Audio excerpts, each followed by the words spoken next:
అలాగే పళ్ళ గురించి మాట్లాడదామండి. ఉమ్. పళ్ళు ఏ పళ్ళు అయితే ఇంట్లో పండించుకునే ప్రసక్తి ఉండదు. బికాజ్ దానికి అవునండి. కావాల్సిన అవును. దాని తీరు వేరు. కాబట్టి పళ్ళు మరి ఎలాంటి పళ్ళు తినాలి? ఏ పళ్ళకి ఎలాంటి సమస్యలు వస్తాయి? ఇప్పుడు ఫర్ ఎగ్జాంపుల్ ద్రాక్ష పళ్ళు అందరికీ తెలుసు. దాని మీద ఒక గ్రే కలర్ కోటింగ్ ఉంటుంది ఎప్పుడు. అవునండి. ఒక మందు కొట్టి దట్టింగ్ పురుగు రాకుండా. దాన్ని ఎలా తీయించాలి మనం తినేటప్పుడు? మంచి ప్రశ్న అండి.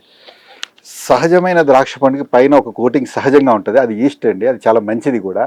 అయితే అది మందు కొడతాం వల్ల వచ్చిన కోటింగ్ అయితే అది చెడ్డది. అది ఎలా చెప్పాలి వ్యత్యాసం? అయితే వ్యత్యాసం అంటే బయలాజికల్గా టెస్ట్ చేస్తేనే అది ఈస్టా లేకపోతే డస్టా అనేది తెలుస్తుంది. సహజంగా అయితే ఏదైనా అందులో షుగర్ కాంటెంట్ అయితే సుక్రోజ్ లాంటివి ఎక్కువ ఉన్నప్పుడు ఈస్ట్ సహజంగా కొంత వస్తుంది. విప్ప పువ్వు కావచ్చు, ఈ ద్రాక్ష కావచ్చు, సహజంగా ఈస్ట్ దాని మీద ఉంటుంది. రైట్. అయితే ఇప్పుడు ప్రాక్టీస్లో రకరకాల ద్రవాలు కొడటం వల్ల అది ఉండే పరిస్థితి ఉన్నది. అట్లీస్ట్ చాలామంది తిన్నప్పుడు దగ్గు రావడం ఇలాంటివి తెలిసిపోతూ ఉంటాయి ఈ పళ్ళ విషయంలో. అయితే మీరు పళ్ళ గురించి అడిగారు. మనకి స్థానికంగా చాలా పళ్ళు ఉన్నాయి. ముఖ్యంగా తక్కువ కాలంలో పండే పళ్ళు అరటి, బొప్పాయి తక్కువ కాలంలో ఇది వస్తాయండి. అలాగే అరటిలో చూస్తే కనుక కర్పూర కేళి అనేది మనకి నేటివ్గా ఉన్నది. చక్కెరకేళి, కర్పూర కేళి ఇప్పుడు పొడవయి వచ్చేసినాయి. టిష్యూ కల్చర్ వల్ల అన్ని యూనిఫామ్ సైజు ఉంటాయి. అదే ఈ అరటిపళ్ళు అయితే సైజు చిన్నగా ఉంటుంది, పండిన కొద్దీ తోలు పలసగా అవుతుంది. ఈ అరటిపండు తినే విధానం కూడా క్యాలరీస్ ఎక్కువ రావద్దు అనుకుంటే కొంచెం మీడియం సైజులో పండినప్పుడు అందులో సెల్యులోజ్ లేకపోతే కార్బోహైడ్రేట్ ఫామ్లో ఎక్కువ ఉంటాయి. పండిన కొద్దీ బాగా స్వీట్ వస్తుంది కదా, అప్పుడు క్యాలరీస్ ఎక్కువ వస్తాయి. అంటే క్యాలరీ కాన్షియస్గా తినేవాళ్ళు కూడా దీన్ని మార్చుకోవచ్చు. అలాగే అరటిపండుని తినడం ఎప్పుడైనా పొద్దున మధ్యాహ్నం తినాలి, రాత్రి తినవద్దని మన పెద్దలు చెప్తారండి, ఎక్కువ క్యాలరీస్ ఉన్నది లేకుండా అలా తినమని. అయితే మనకి సహజంగా దొరుకుతున్నది అరటిపండు, బొప్పాయి, జామ, ఈ మూడు మనకి సరిపోతాయి. ఈ మూడు సులువుగా పండుతాయి కూడా. ముఖ్యంగా అరటి, బొప్పాయి సంవత్సరం లోపే పండుతుంది. జామ అయితే 3 సంవత్సరాలకు వస్తుంది, మామిడి 5 సంవత్సరాలకు వస్తుంది. ఇవన్నీ మనకి సహజంగా దొరికే పళ్ళు. అయితే ఇప్పుడు ట్రెండ్ ఎలా ఉందంటే ఎక్సోటిక్ ఫ్రూట్స్ అని చాలా వస్తున్నాయి. అవి నేను పేర్లు కూడా చెప్తాను. కివి, డ్రాగన్ ఫ్రూట్, అవును, వీటితో పాటు ఆఫ్ కోర్స్ మనకి పర్సిమోన్, ఇలాంటివన్నీ మరి లోకల్ గా పండేవి కాదంటారు. అవునండి, అవకాడోలు చాలా వస్తున్నాయి. ఇవన్నీ లోకల్గా పండేవి కాదు. లోకల్గా పండినప్పుడు ఏమవుతుందంటే ఇంపోర్ట్ చేస్తున్నారు. ఇంపోర్ట్ చేయడం వల్ల ధర ఎక్కువ ఉంటుంది, అలాగే అందరికీ పండించే అవకాశం లేదు. ముఖ్యంగా స్థానికంగా మన రైతులు మన జియోగ్రఫీ ప్రకారం పండించే పంటలు ఏవైతే బొప్పాయి, జామ, అరటి ఉన్నాయో ఇవి మనకి స్థానికంగా రైతులు పండిస్తారు, తక్కువ ధరలో దొరుకుతాయి. ఇక్కడ భూమిలో పోషకాలను తీసుకుని అవి మనకి ఇస్తున్నాయి. అవి కనుక మనం తీసుకుంటే మన ఆరోగ్యం ఒక విషయం అయితే, స్థానికంగా ఒక ఎంప్లాయ్మెంట్ అనేది ఒకటి ఉంటుంది కదా, స్థానికంగా రైతుల ఉపాధి కావచ్చు, వీటన్నిటికీ మనకు సపోర్ట్ ఉంటుంది. కాబట్టి మొత్తం ఎక్సోటిక్ ఫ్రూట్స్ అనుకోకుండా, ఇవేమో హైబ్రిడ్ చేయకుండా స్థానికంగా లోకల్గా ఉన్న సీడ్స్ని కాపాడితే కూడా మన హ్యాబిట్స్ ఉంటే రైతులు పండిస్తారు. రైట్.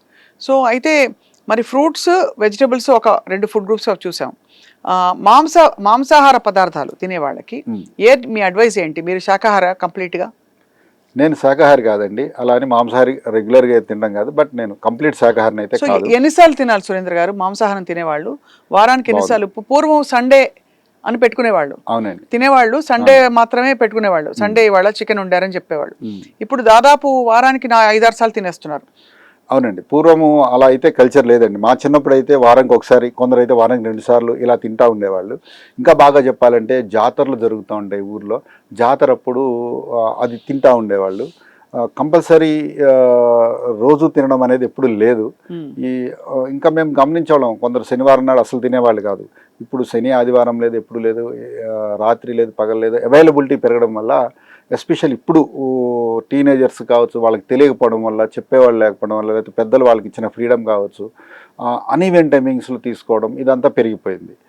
అయితే మాంసాహారం తినాలి తినొద్దు అనేది వ్యక్తిగతంగా ఒక ఛాయిస్, అది ఎవరి టేస్ట్ ప్రకారం ఉన్న ఛాయిసే. కంపల్సరీ మాంసాహారం తింటే మనకు ప్రోటీన్స్ కోసం మాంసాహారం తినడం అనేది చెప్తూ ఉంటారు. అయితే మాంసాహారం తింటేనే మాంసకృతులు అందుతాయి అనేది అపోహ మాత్రమే.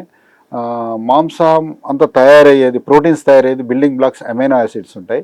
ఈ అమైనో యాసిడ్స్ అనేవి ఆకుకూరల్లో ఉన్నాయి మనకి. అలాగే మన కూరగాయల్లో చిక్కుడుకాయ ఉంది కదా, ఆ గింజలు ఉన్నాయి కదా, అదంతా ప్రోటీన్ నేచర్. అవునవును. అట్లా మనం తీసుకునే కందిపప్పు కావచ్చు, పెసరపప్పు కావచ్చు, లేదా వాటిని మొలకట్టి తీసుకుని ఎన్ని ప్రోటీన్స్ ఉన్నాయి. ప్లస్ వీటి బయో అవైలబిలిటీ కూడా బాగుంది.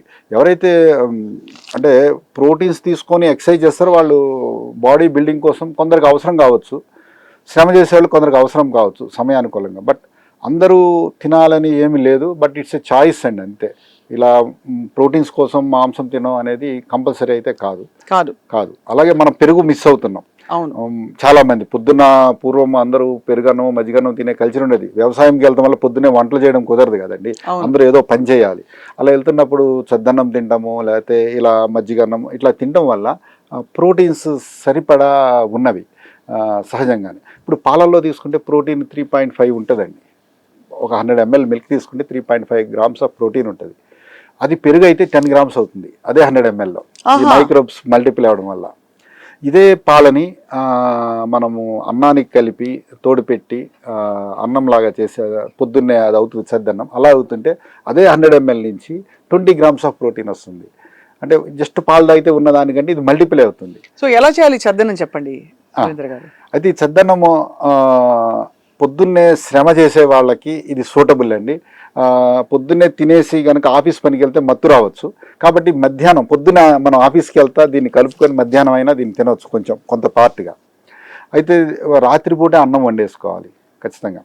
రాత్రిపూట అన్నం వండేసేసుకొని దానికి గోరువెచ్చటి పాలు కలపాలి, మునిగే వరకు పాలు కలిపేసేసి దాంట్లోనే పెరుగు తోడు పెట్టాలి. చాయిస్ ఇంకా రకరకాల, కొందరు ఉల్లిపాయ అందులోనే వేస్తారు, చాయిస్ వాళ్ళ టేస్ట్ని తగ్గట్టు. బట్ మినిమల్గా జరగాల్సింది అన్నము వండిన తర్వాత చల్లారిన తర్వాత గోరువెచ్చటి పాలు అందులో పోసి పెరుగుతోటి పెట్టి కుండలో పెడితే బాగా అది ఫెర్మెంట్ అవుతుంది. పొద్దున్న దాన్ని ఆహారంగా తీసుకోవచ్చు. అది అన్నం బదులు మిల్లెట్స్ వేస్తే ఏమవుతుంది? ఖచ్చితంగా చేసుకోవచ్చు. మిల్లెట్స్ కానీ లేకపోతే మీరు అన్నట్టు ఎర్ర బియ్యం కానీ, సజ్జలు జొన్నలతో బాగా చేయొచ్చు. ఇది సజ్జలతో బాగుంటుంది. ఇంకా న్యూట్రిషియస్ అని చెప్పచ్చా? చాలా. సజ్జలలో ఐరన్ ఎక్కువ ఉన్నదండి. మన మిల్లెట్స్ అన్నిట్లో కూడా ఐరన్ ఎక్కువ ఉన్నది సజ్జల్లో అనమాట. సో ఇది ఆడవాళ్ళకి ముఖ్యంగా చాలా అవసరం. ఆహారంలో ఐరన్ అందట్లేదు, ఒకవేళ ఐరన్ తీసుకున్న అది బాడీలో అబ్జర్వ్ కావట్లేదు. సో ఇది సజ్జల్లో ఉన్న ఐరన్ బాగా ఉపయుక్తము. పిట్టు చేసేవాళ్ళు పూర్వము, అంటే ధాన్యాన్ని నానబెడతాం. ధాన్యం అంటే సజ్జలే అనుకుందాం.